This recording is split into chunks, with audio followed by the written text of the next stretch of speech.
अस्सलाम वालेकुम, कैसे हैं आप सब। मैं हूं जहां से पाकिस्तानी। कल अल्लाह अल्लाह करके जनाब पंजाब असम्बली का इजलास होने जा रहा है और पता चलेगा कि कौन वज़ीर आला बनेगा फाइनली। पीडीएम की सारी जमातें एक तरफ सर जोड़कर कोशिश कर रही हैं कि हमें मजीद को लोटे मिल जाए और हम हुकूमत बना लें, और दूसरी तरफ पीटीआई के पास इस वक्त नंबर पर गेम पूरी हो चुकी है और वो मुतमईन है कि कल इनकी हुकूमत बनने जा रही है। आसिफ जरदारी साहब अभी तक लाहौर में बैठे हुए हैं और ये अभी भी कोशिश कर रहे हैं परवेज़ इलाही के साथ पैचअप करने की कोशिश कर रहे हैं, किसी तरीके से हमज़ा की हुकूमत बचा लें, क्योंकि ज़ाहिर है कि पंजाब बहुत बड़ा सूबा है, पाकिस्तान का सबसे बड़ा सूबा है। अगर ये हाथ से निकल गया उनके तो फिर उनके लिए हुकूमत बचाना भी वफाक में मुश्किल हो जाएगा। तो इसलिए इनकी आखिरी कोशिश जारी है और देखें वो कामयाब होते हैं कि नहीं होते। इस बीच में दोस्त मजारी का एक ख़त पकड़ा गया। वो ख़त पर लिखा हुआ है कि आज 22 तारीख है। Chief justice of supreme court और हाई कोर्ट जनाब आपसे अर्ज़ है कि मैं यहाँ पर बैठा हुआ हूँ, 22 तारीख है, इजलास हो रहा है असम्बली का और ये लोग लड़ाई कर रहे हैं, मुझे काम नहीं करने दे रहे, यहाँ पे मसला आ गया है कोई और मुझे जनाब यहाँ पर सपोर्ट चाहिए, फोर्सेस चाहिए। उसमें आईजी पंजाब भी कॉपी किया हुआ नीचे और रेंजर मतलब जो दूसरी भी होती है फोर्सेस। तो ये ख़त अमूमन लिखा जाता है जब कार्रवाई हो रही होती है और उस बीच में अगर कोई लड़ाई हो जाए तो तब वो पुलिस मांगी जाती है। जो ख़त पहले ही तैयार करके इन्होंने रखा हुआ था, जो लीक हो गया है और वो पहुंच गया शहबाज गिल के पास। शहबाज गिल ने उसको वारंट कर दिया, उसके ऊपर साइन भी है जनाब दोस्त मोहम्मद के, दोस्त मजारी के, और वो अब इस वक्त वो भी फंस गया है उस लेटर में, क्योंकि वो लेटर किसी उस वजह पे लिखा जाता है, ये पहले नहीं लिखा जाता, ये किसी वजह के बगैर नहीं लिखा जाता। तो इन्होंने अपना प्लान जो है वो इनका लीक हो गया है कि ये करने क्या वाला है। ये करने वाले हैं कल असम्बली में लड़ाई।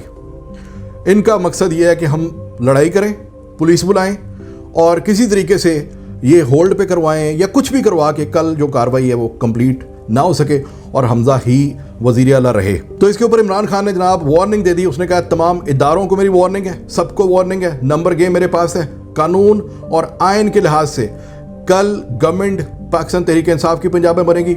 अगर इसमें किसी ने रखना डाला, किसी ने कोई करने की कोशिश की पंगा, तो फिर दे धनाधन होगा। मेरे पास सबके नाम है, मुझे याद है किसने क्या किया था, तो उसने एक बार क्लियर कर दिया इसके बारे में।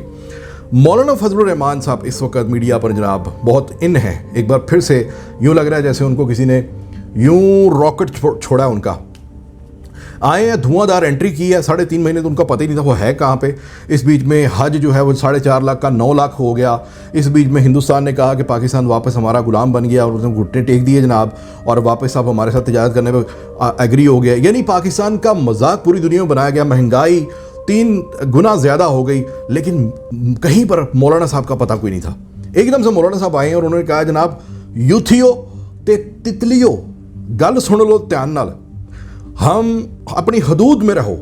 अब पता नहीं हदूद की समझी हुए मतलब हम कोई अफगानिस्तान से आए हैं, तो उन्होंने कहा अपनी हदूद में रहो, हम तुम्हारे लिए ज़मीन पाकिस्तान की इस कदर गर्म कर देंगे कि तुम्हारे नाजुक तलवे जल जाएंगे, और तितलियों के लिए यह है कि हम फिज़ा इतनी गर्म कर देंगे कि उनके पर जल जाएंगे।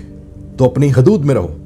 मौलाना साहब हदूद की बात करूं तो मुझे हदूद नज़र आ रही है 24 किलोमीटर के अंदर अंदर आपकी। उसके अलावा सारे पाकिस्तानियों की वो हदूद है।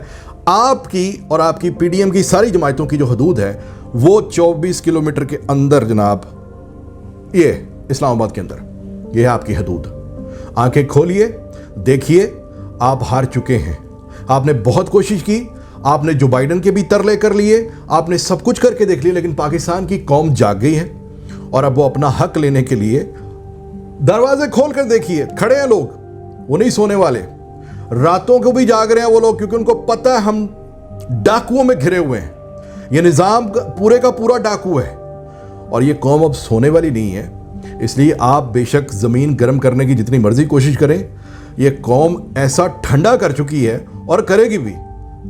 इसको अब मज़ीद चैलेंज मत कीजिएगा। आप 80% लोगों को आपने गलत कहा। आपने पाकिस्तान तहरीक इंसाफ के दुनिया मतलब इस वक्त दुनिया में आप पोलिंग करवा के देख लें, सर्वेस करवा के देख लें, पाकिस्तान के अंदर क्या बाहर क्या, किसी भी आलमी शोहरत याफ्ता कंपनी से आप सर्वे करवा के देख लें, पाकिस्तान का 80% तबका इस वक्त पाकिस्तान तहरीक इंसाफ की सपोर्ट में करता, और 80% उन माओं बहनों बेटियों को आपने तितलियों का खिताब दिया है।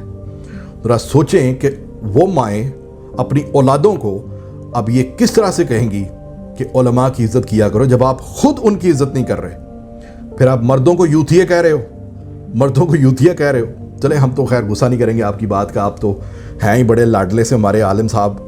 तो खैर ये फजलुर रहमान साहब जो हैं वो इस वक्त वायरल हैं जनाब, उनको हर तरफ से तनकीद का सामना हो रहा है। औरतों के ट्वीट्स ऐसे मैं पढ़ रहा था कि वो जनाब आप से वायरल हो रही हैं, वो कह रही हैं एक बार हमारे सामने आए, हम दिखाती हैं आपको हम तितलियाँ कौन है। तो ये बड़ा गलत उनसे बयान हो गया है। मेरा मशवरा यही है मौलाना साहब को कि मौलाना साहब नेक्स्ट कोई प्रेस कॉन्फ्रेंस करें और उन ख़वातीन से माजरत कर लें, कुछ नहीं बिगड़ गया। तो इंशाल्लाह कल जनाब देखते हैं, कल जुमा है, देखते हैं क्या होता है। अब तक के लिए इतना ही। अपना बहुत ख्याल रखिएगा। पाकिस्तान जिंदाबाद।